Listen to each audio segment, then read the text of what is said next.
তাহলে আমি 7 দিন পরে ফ্যাক্টরিতে আইসা দেখলাম এরা 2.5 লাখ টাকা ইনকাম করছে। আমি ফ্যাক্টরিতে 7 দিন নাই, তো এই 7 দিনে এরা ফ্যাক্টরিতে কি কাজ করছে, কত টাকা পাইছে, কত টাকা খরচ হয়েছে, আজকে ওইটাই দেখবো আমি। এই কাজ বন্ধ করো। আমি যে 7 দিন ছিলাম না, তোমরা কত টাকা ইনকাম করছো, কত টাকা খরচ করছো, ওইটার হিসেবটা আমারে দাও।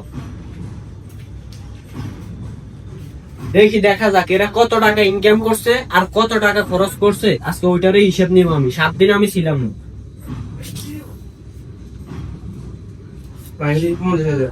হ্যাঁ 50,000, 50,000, রিয়েল বেরিয়েছে 50,000। তিনজনে দিছে 50,000 করে 1.5 লাখ টাকা। আর আরেকজনে দিছে 1 লাখ টাকা না, 2.5 লাখ টাকা। তোমাদের খরচ হচ্ছে কত? 20,000 টাকা। তোমাদের খরচ 20,000, তাহলে তো বাকি আরো 2,30,000 টাকা আমারে দিবা।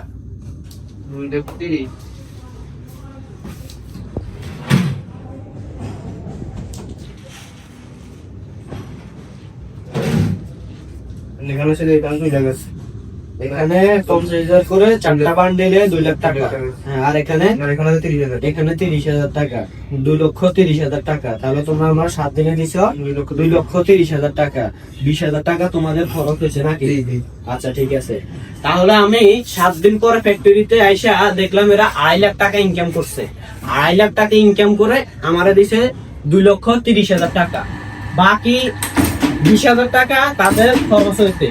তাহলে এটা স্বাভাবিক, 7 দিনে 20,000 টাকা খরচ স্বাভাবিক, এই আর কি অবস্থা। আর এটা হচ্ছে আমার ফ্যাক্টরির, এগুলো হচ্ছে আমার ফ্যাক্টরির ইনকাম। বাকিটা আমার দোকান আছে এবং কি অফিস আছে, ওগুলা নিয়ে আরেকটা আমি ভিডিওতে আপনাদের সাথে তুলে ধরবো।